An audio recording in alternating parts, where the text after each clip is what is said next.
Okay, my name is Corinne Nguessan, and I come from Ivory Coast in West Africa.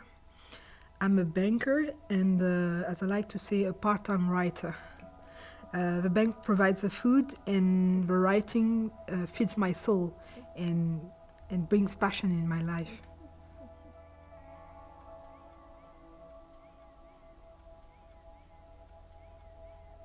Okay, the best thing is that since we are not marrying writers, it's very easy to find recognition for your work.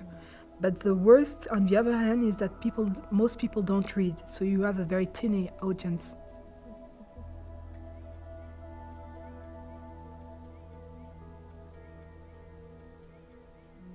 Ivory Coast is a very open country because of its story, of its history of migration.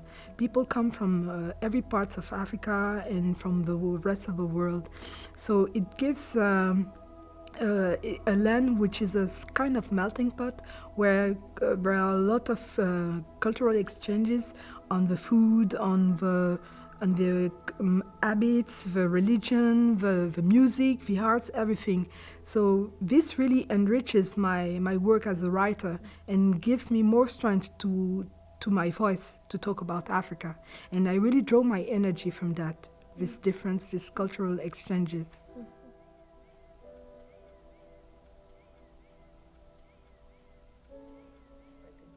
I start writing, it's a very long story, but I will try to make it short. It's something that happened when I was in 12th grade, and I had a French teacher of philosophy. She was upset because we weren't interested in her class, and that was normal because we were in a scientific major with math, biology, and physics, which counted for 7, while philosophy was only 2. And one day she tried to stir up our interest by telling us a very tough sentence that is still ringing in my mind nowadays. She said, I think that Africans don't have the ability to abstract thinking. Just like that. So everybody was very shocked in the classroom. Some of the boys wanted to molest her and so on. It created an uproar in the classroom. And I was shocked because for the first time in my life, I realized that maybe there were differences between the races. And at 17, it had never occurred to me to think about that. And the sentence opened in my mind a sort of Pandora box full of questions on Africa. Why aren't Africans seen as equal human beings? Why aren't we developed? Why has Africa contributed so little to modern civilization and so on and so forth?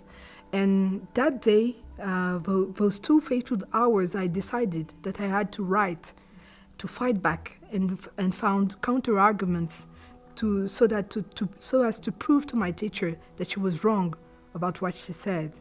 And it took me 15 years, but I did it. And for me, I think that this novel is the best form of abstract thinking I can imagine. Okay, my first novel is Mad Virgins, and it's a kind of philosophical tale, which is as much a novel as an essay. The novel is used to pace the universe of secrets of an initiation of Africa, and the essay tries to deal with all the questions which are linked with underdevelopment. So, in a way, it's the story of a man, but this man embodies Africa. And my new novel is on a subject which is quite neglected. There have been numerous books on this theme, the schizophrenia, but the one that I'm writing right now is kind of different because it gives the testimony of a true person living with a schizophrenia disease, or at least what people think is schizophrenia.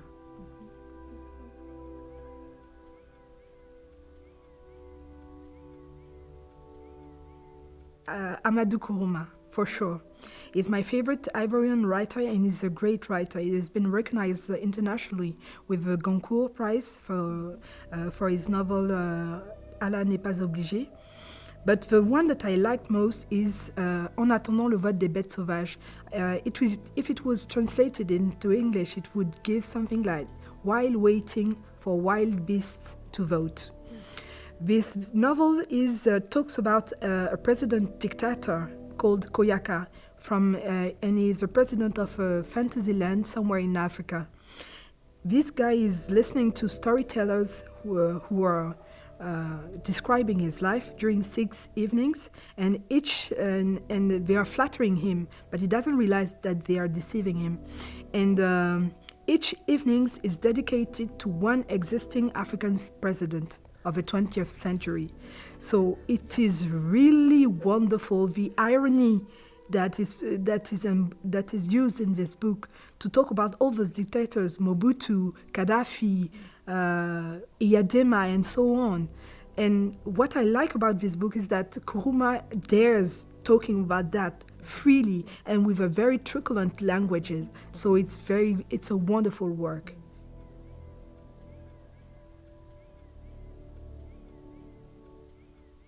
Yes, I don't read poetry at all, but I write poems.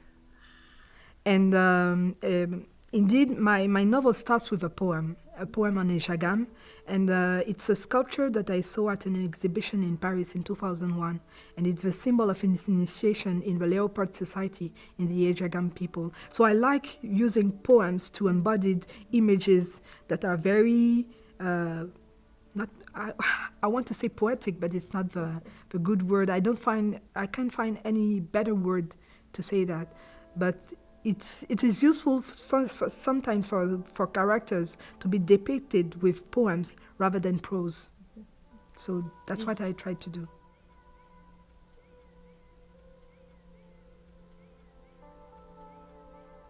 Definitely, it is very important. And however, in Africa, culture is not a very important stake. There are two ways to do it.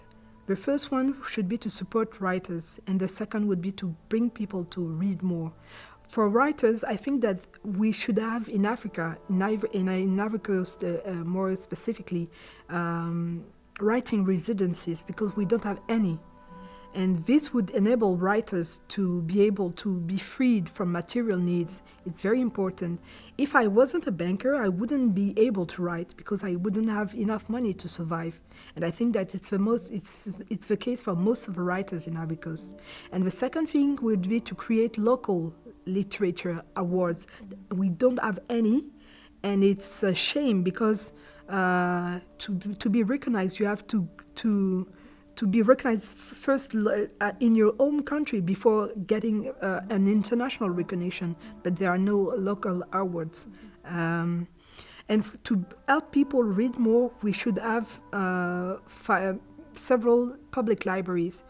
I'm going to give you a fact. In Ivory Coast, we only have one public library, and it's in Abidjan, and this library is dying because of a lack of financing. All the books have been flooded several times, so it's a disaster. So we should have public libraries to help people read more and have access to literature. And the last thing should be to give books to children, so that they will be linked to the rest of the world. How do you feel it should be done in terms of languages, local languages versus French?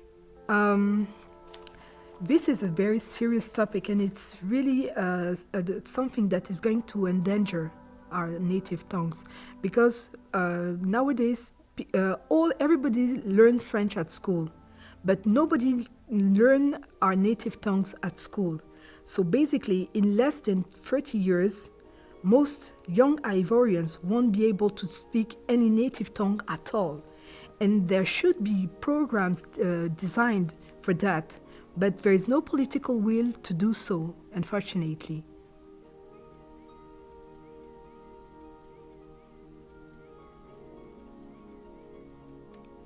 I love my job. I really love my job. It's very interesting, and it's what I wanted to do, really. I wanted to work in finance, and I'm doing it. So it's a kind of dream comes true. But writing brings me a kind of balance. It brings me a new brief to describe the life in Africa in the way that I want people elsewhere in the world to see it, with all the cliches out. That's what I want to do in my writing, because I realize that the power of a book is more important than the power of money.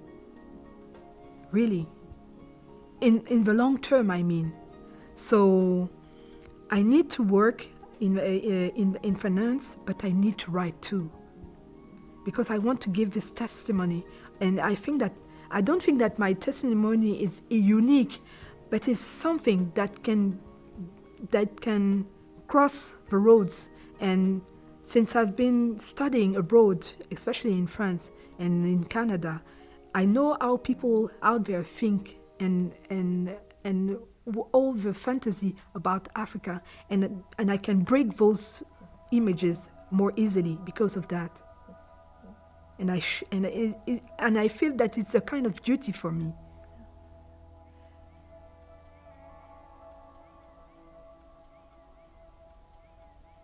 I come from a big city, which is where there is a very high level of insecurity. So when I arrived in Iowa City, the first thing that struck me is that I could walk after 10 p.m.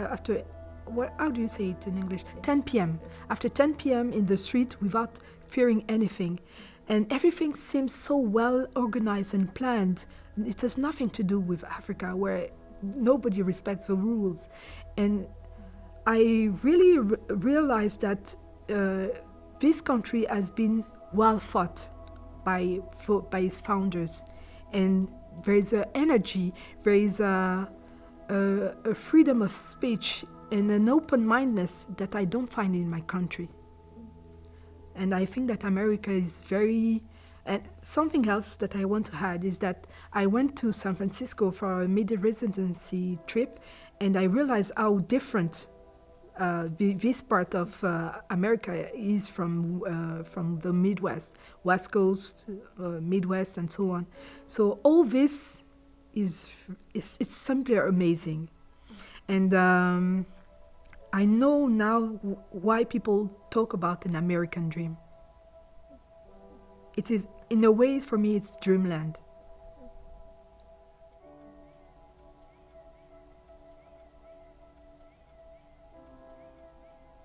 If I hadn't been able to come to this residency, I wouldn't have been able to start my second novel. And that's the most important thing that I get from this residency. I made friends, and I hope that they would be friends for life. And that's a major asset also. And I would like to say that I love America.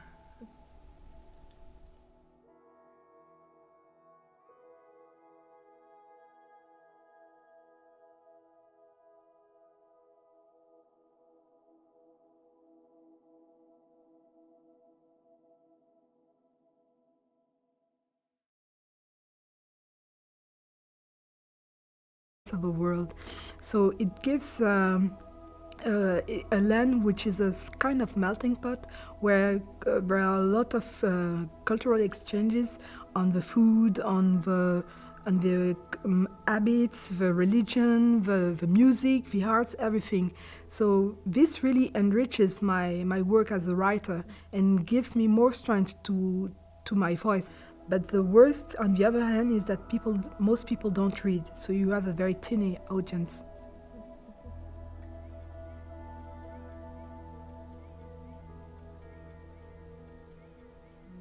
Ivory Coast is a very open country because of its history of migration. People come from every part of Africa and from the rest. And as I like to say, a part-time writer. The bank provides the food, and the writing feeds my soul and brings passion in my life.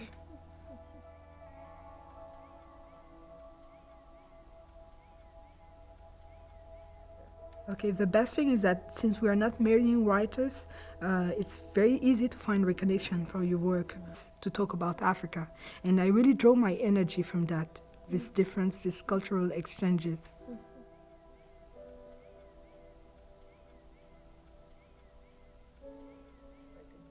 I start writing, it's a very long story, but I will try to make it short. It's something that happened when I was in 12th grade, and I had a French teacher of philosophy.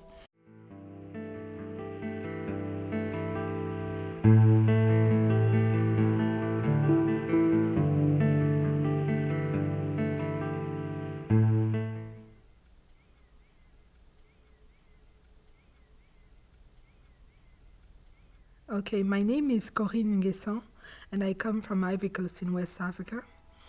I'm a banker